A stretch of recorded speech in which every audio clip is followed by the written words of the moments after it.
is my name. Hello everybody, my name is Shaytoosweet. You can call me Shay for short. And then today I'm cosplaying as Nezuko because we're doing team death battle. It's gonna be Tanjiro versus JoJo. I'm always here. I'm a stand for my brother, so I'll be your resident black friend talking through the whole entire thing. Hey, look, I have got a black friend. Daisho Japan, an era of unparalleled progress and imperial domination. But this empire had a sickness, a rot at its core. Demons. This race of superhuman cannibals originated from one being, their all-powerful progenitor, Muzan Kibutsuji, who spent his evenings slaughtering families and eating them. Okay, first and foremost, she deserved to get got. Like, literally, her whole family around her was like assholes and everything else. Look, the people that you keep around you is a direct reflection of you, so I didn't feel bad that she died. Bye, bitch. Including the Kamado clan. Though one of them fatefully survived. The eldest son, Tanjiro. Well, the good news is your sister Nezuko is alive too. That's me. Eeks, look at me. Bad news is she's a demon now. So sorry, champ. I'm chucking. Oh my god. Is that his stats? 5'5". I'm 5'4". 135. Oh, sorry, 134. That's around my weight. I'm 140 right now, so give or take 6 pounds. I need to lose 6 pounds. Let's just say it like that. 15. No. I got him on age. And this day up as an L. But Tanjiro possessed the golden heart of an anime protagonist, and he devoted his life to curing Nezuko's curse and ending Muzan's evil once and for all. So he joined the Demon Slayer Corps, a secret group of badass demon hunters with badass swords. Forged from a unique sunlight-absorbing ore, the Nichiren Blade is one of the only weapons that can decapitate a demon and end their unholy existence for good. Especially when combined with the Slayer's fancy pants katana magic. It isn't katana magic. Okay, well, it's totally katana magic, but that's not what it's called. Yeah, it's breathing, yeah. Which is so lame. Anybody can do that. Oh, God. I was wrong. The use of breathing is crucial to real-life martial arts. Deeper breaths massage the organs below the diaphragm, relaxing your body and lowering its energy requirement, while simultaneously giving you more energy to use. Tanjiro. That's extremely true. That's extremely true. That's why when I used to do tournaments and everything, my instructor, he would constantly say, "Hey Shay, when we get into the corner, he would give me stress what I need to do and everything else. Incorporate more back kicks, because I had a really good back kick, but I never did it. I always used my round kicks and everything else. But he would always tell me to do deep breathing, and what that did for me is it felt like it was like an oxygen surge within my whole entire body, and I felt rested and I was ready to go out again. We only had 30 seconds of in between rounds, so you face them for I think 2 minutes, and we did 30 seconds of breathing, another 2 minutes, and then the judges decide, and then they'll show you the point system and everything else. I used to love competing.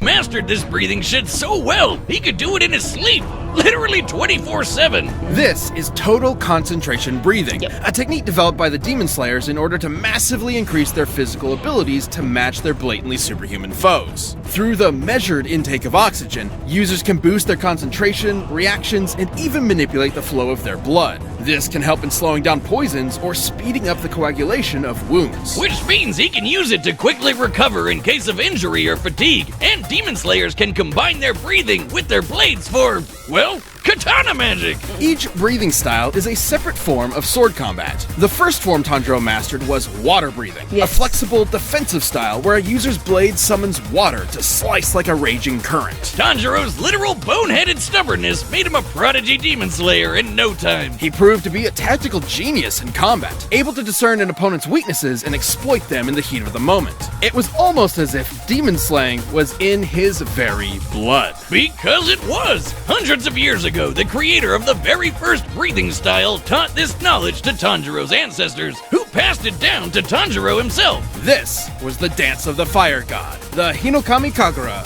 sun breathing. With sun breathing, Tanjiro's sword bursts slow a demon's healing factor and can turn into a wicked fire dragon. Sun breathing increases Tanjiro's speed and power, but at a cost. It will quickly tire him out, and overuse could severely debilitate him. Which can also turn on this really distracting birthmark on his forehead. Through intense stress and exertion, Tanjiro can activate this Demon Slayer mark, which boosts his already crazy strength and speed even further. And gives him access to the see-through world. Basically, it slows down time for Tanjiro and gives him x-ray vision. This allows him such a precise understanding of his opponent's muscle movements that he can predict their future actions, sort of like a spider sense. He can even do the same with just his sense of smell. No Demon Slayer mark needed. Not only can his nose detect people from hundreds of yards away, it lets him find an opponent's opening in battle even easier than before. You'd think being an anime swordsman would make Tanjiro even edgier than his blade, but he's basically the group mom, with an innocent little cherub sweetness matched only by his raw badassery. Tanjiro is tough enough to survive being stabbed in the stomach,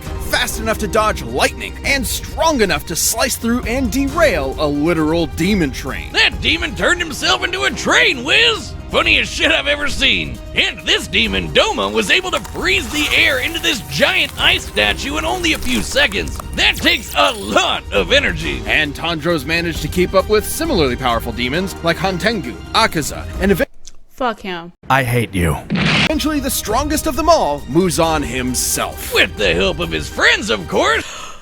Cuckoo, I love you. They hold you so hard. I love you. No bias. It would take all their efforts and countless sacrifices. My nigga. But Tanjiro and the Demon Slayers would continue to fight to realize their dream of a world that is safe for humanity. And whatever Inosuke is. Victoria in England! An infamously shit-tastic time to be alive! Whether you were a lowly street rat or a wealthy noble. Okay, well, that last one probably wasn't so bad. That is, unless your dad, in all his infinite wisdom, decided to adopt the single greatest asshole in human history and make him your brother. Facts. That'd make you one unlucky schmuck. That would make you Jonathan Joestar. Hadn't you heard, Wiz? Everybody just calls him JoJo. In an effort to take the Joestar fortune for himself, Jonathan's new brother Dio dedicated his life to breaking Jonathan emotionally, turning him into a docile puppet. But after being bullied, beaten, and thoroughly traumatized, something awakened deep in Jonathan's heart. The raging fire of a gentleman. I don't think beating the living piss out of Dio was gentle, but it sure was satisfying. Bruh, okay, like I said, I only watched a couple episodes of JoJo, but I did see this part. I saw this part, and I thought that kid deserved to get his ass beat and everything else. JoJo still got kind of murked a little bit later on, but I really did appreciate this part. I was like, bruh, you keep picking on that kid, he gonna whoop your ass. Too bad it didn't last forever, because only a few years later, Dio got his revenge when he turned into a vampire and killed Papa Joestar. Classic Dio. With Dio now bent on world domination, Jonathan would need more than his righteous fist to save the day. Yeah, he needed a creepy floating Italian man that punches frogs with the power of the sun. It wasn't just any creepy floating Italian man, it was Will Antonio Zeppeli, a practitioner of Hamon, an ancient martial art designed specifically to do battle against vampires like Dio. Through their breaths, Hamon users can blast a hot electric ripple out of their bodies and flood it into their opponents. Huh. That's what Hamon means in English. The ripple. Man, if I had a nickel for every anime protagonist who killed monsters with the power of breathing, well, that'd be 2 nickels. But let's agree, it's weird that it happened twice. That's why they're facing up against each other. Yep. Energy massively increases a user's physical abilities and allows them to disintegrate vampires with a single punch. In order to fight Dio, Zeppeli taught Jonathan everything he knew. Like the zoom punch, where Jonathan stretches his arm and punches an opponent from far away like he jumped on a gum-gum fruit. That's what I'm about to say. Isn't that Luffy stuff? Okay, okay, I know I give a lot to my One Piece people, but that's Luffy power, basically, right? Luffy basically can punch it from like halfway across the room. He does this by using the ripple to dull the pain of dislocating his shoulder before snapping it back. That Okay, Luffy does not do that part. He doesn't. I know he does not do that part. might sound crazy, but there are real-life examples of breathing basically giving people superpowers. Like the Dutch adventurer Wim Hof, who can survive being nearly totally submerged in ice water for almost 2 hours. Through forced exhalation, Hof drops his oxygen levels in order to supercharge his body's thermoregulation and release euphoric chemicals to numb the pain, just like the zoom punch. Mod is Yep, basically we'll just we'll like the find that Eastern out. idea of chi, voila! Which is circulated through the body by, what else? Breathing. And just like chi, it can do lots of crazy shit. Like walking on water, magnetizing plants, or controlling an enemy's muscles. It can even be transferred through solid surfaces like metal. And he can catch his fists on fire and slam you senseless with his patented Sunlight Yellow Overdrive. It'll leave any monster smiling and satisfied. Jonathan took these skills as he, Zeppeli, and the definitely not just there for exposition Speedwagon I hate Speedwagon. I hate him. I hate him so much. And this is why I stopped watching. Okay, I stopped watching Hunter x Hunter and JoJo. Okay, the reason why I stopped watching JoJo was, but I'm like, God dang, bro, I'm gonna catch a yeast infection. They clothes are so tight. But it was really because of the fact that the matter was the name that they just said. Him and the narrator from Hunter x Hunter must get paid a lot of money because they won't shut the hell up. Like, Jesus Christ. Yeah, I give kids, like, I'm feeling that JoJo and I feel like JoJo and Hunter x Hunter is aimed more for children. Give them more give them more of a benefit of the doubt that they know what the hell's going on. Because Speedwagon can shut up and just let them figure that shit out a little bit, okay? They literally explain every goddamn thing, and you're like, just chill, bruh. Can we watch without us having to cut to you and watch your facial expression doing exactly nothing, so we can actually get context? Maybe they do that so that the animators could actually get a break and everything else. Maybe that's why. But literally, I get it. You don't have to keep talking. I get it. invaded Dio's domain and waged war against an army of bloodthirsty zombies. Including Dio's right-hand monsters, Yep, and that Rupert kid and was the one Tarkus. that they Tarkus all- was strong he had to enough to return rip him back to entire his home. boulders out of the ground and slice through a cliff with one swing. He can even snap JoJo's neck and cut our old pal Zeppeli in half. Rest in peace, creepy floating Italian man. Sorry you had to be born the mentor. Hope none of your relatives die horrifying deaths too. Before succumbing, Zeppeli's last act was to pass his ripple onto Jonathan, not only allowing him to heal his own broken neck, but also combine their energies together. And making JoJo strong enough to cut through Tarkus's giant arm. Not with his nifty new sword, Pluck, with his bare goddamn hand. With this power boost, Jonathan faced Dio once and for all, and fisted him with his raging hot ripple.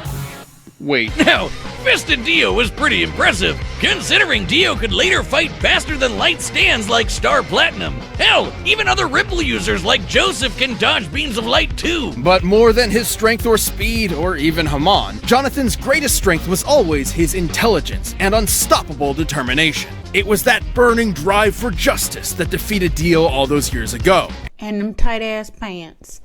And the same one that defeated him again. But this victory With them was crop tops. bittersweet. He may be built like a brick shithouse, but Jonathan's got the personality of a golden retriever. Even after everything Dio did to him, all of the lies and abuse and dad murder, Jonathan still loved him like a brother, and still cried those hot, wet 80s man-made tears. And even after Dio returned on Jonathan's wedding night to murder him and steal his body, Jonathan sacrificed himself so his wife and unborn child could escape. I'm mad. I'm mad that the girl characters, the male characters look more like a girl. Maybe I'm so used to like girls in anime having stuff that like feminizes their face a little bit more. But JoJo looked more like a girl. Why she got a dog collar on? Really, nigga? But he did not die in vain. 'Cause His this nigga bloodline would continue throughout the ages, coming. spawning a line of illustrious and bizarre heroes who would crush Dio's plans and save the universe. And JoJo they the all cat. had one thing in common. His name, JoJo. Wait, is the ripple his tip? All right, we found out who the competitors are. All right, the combatants are set. We've run the data through all possibilities. It's time for a death battle! Come on, bro. I believe in us. Let's go. This episode of Death Battle Yeah, is come on, sponsored- brother. It's about to go down. Ooh, it's purple and shit. I mean stuff. Look at me. Step aside! I've sworn to slay all of Dio's demonic minions. Wow. I don't know who you Why are. always gotta get got? Better leave her alone. Thank you. Poor wretch, shackled by the chains of this harpy's insidious mind control. On my honor, as a gentleman, I will free you! Oh, I'm sorry, sir. Did you bump your head?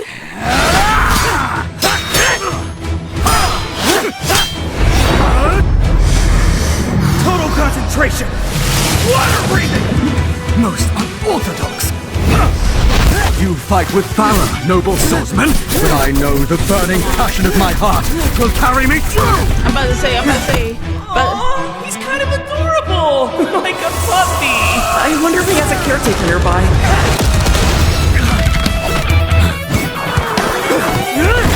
there you go.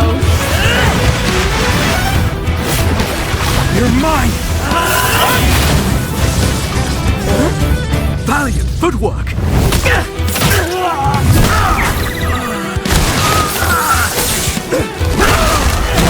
You will fall! No kamikaze!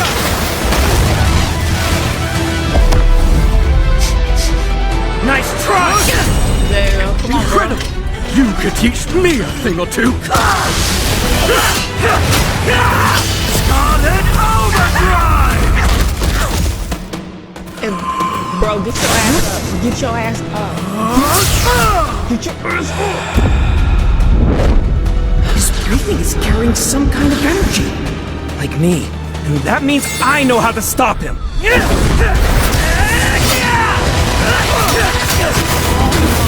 He's focusing on my neck! Does he know?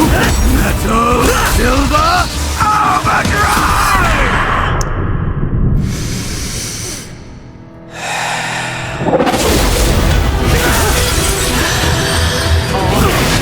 Better not. I got you!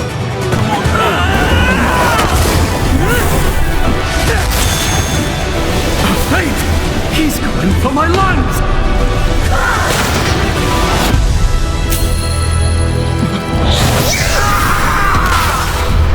2 inches off.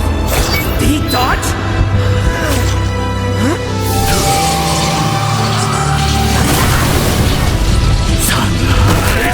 Yellow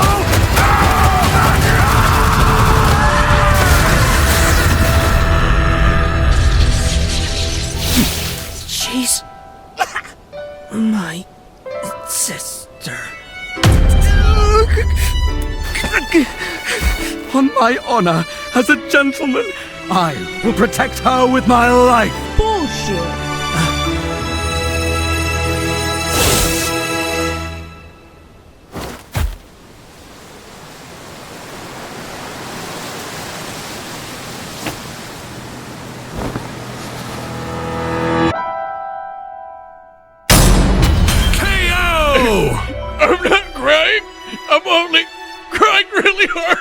Shit, hold me, bro! Please don't touch me. On paper, Tanjiro did initially seem to have more advantages in this bout. For sure.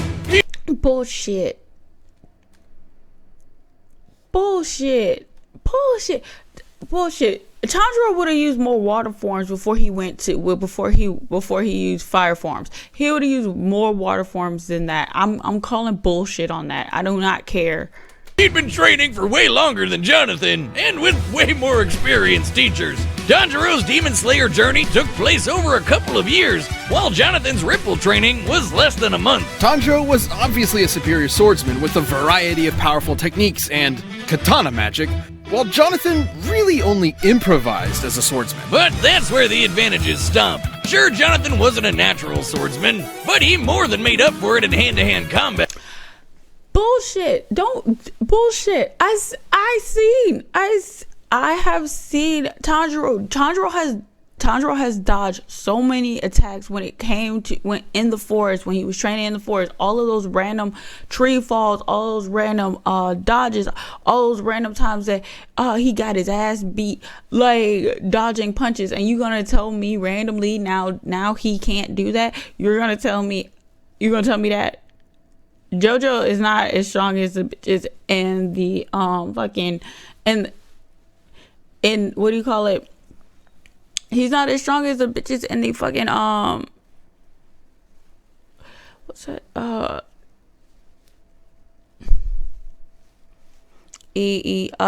Entertainment district. That girl had her Komodo was different tentacles and everything going at him. And you gonna tell me that this did? Okay. Well, Tanjiro was pretty much out of options without a blade. Jonathan also had an edge in strength. Comparing Tanjiro to Doma and JoJo to Tarkus, Jonathan was over twice as strong. And while Tanjiro later fought the more powerful Muzan, Jonathan did the same with Dio. He was way faster too. While Tanjiro and his pals could dodge lightning, we can compare Jonathan to other Ripple users like Joseph, who could dodge light, which is over 3,000 times faster. That might seem crazy, but in Part 3, Dio was able to keep up with stands like Star Platinum, which can move faster than light. Dio did this on his own, and that was while using Jonathan's body. Even with multiple ways to predict Jonathan's movements and see the flow of his Ripple, Tanjiro would not have been fast enough to keep up. Especially with the Ripple backing him up. Sure, the water and fire Tanjiro generates is impressive, but Jonathan was tough enough to power through it. Tanjiro, though, had no way to defend against the Ripple bypassing his durability and directly messing with his organs. Such as manipulating his muscles like a puppeteer, or directly shutting off his brain or heart.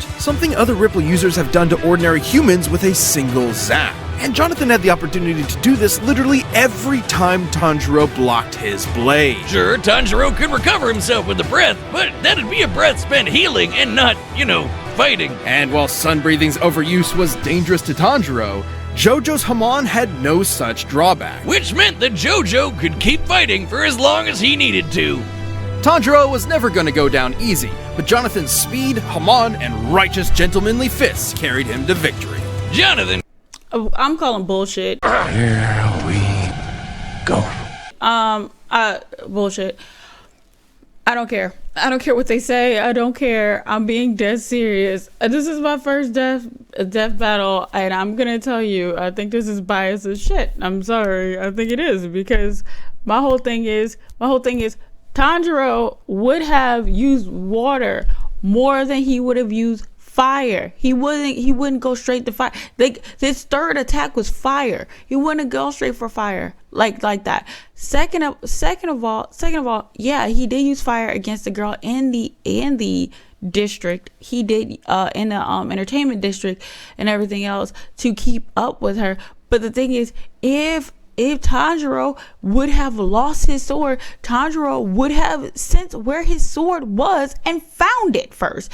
Because of the fact of the matter is, he's been dodging things in that forest for a year and a half, and then every time he goes up against a different opponent, you're gonna tell me that his breathing was not up to par and everything else, and because this guy shocked him with lightning and everything else, he was dead. Okay, fine, whatever. Every time I have seen Tanjiro use his blade, it always goes through his opponent and slices through him. It doesn't just stop there. I'm sorry. Y'all can compound the evidence all y'all fucking want to. It's biased as hell. But anyway, my name is Nezuko, aka Shaytoosweet. Links to the original creator will be down below. I don't agree with them because of the fact that the matter is, if you can tell, I am clearly biased. I like Demon Slayer. I don't like JoJo. So I'm clearly biased. I'll admit that. But if y'all have any opinions, put them down below. This is my first death match. I hope y'all enjoyed it. Again, my name is Shaytoosweet, and call me Shay for short. And like my grandmother always says, so long. Animals and bitches feeling like the Serengeti on that trail tip. You know I'm always top with the machetes. At your mama's cribbing bitch, so she ain't serving the spaghetti. Hey, shit ain't sweet. You said you got the number one, well bitch you miss 'cause it ain't me.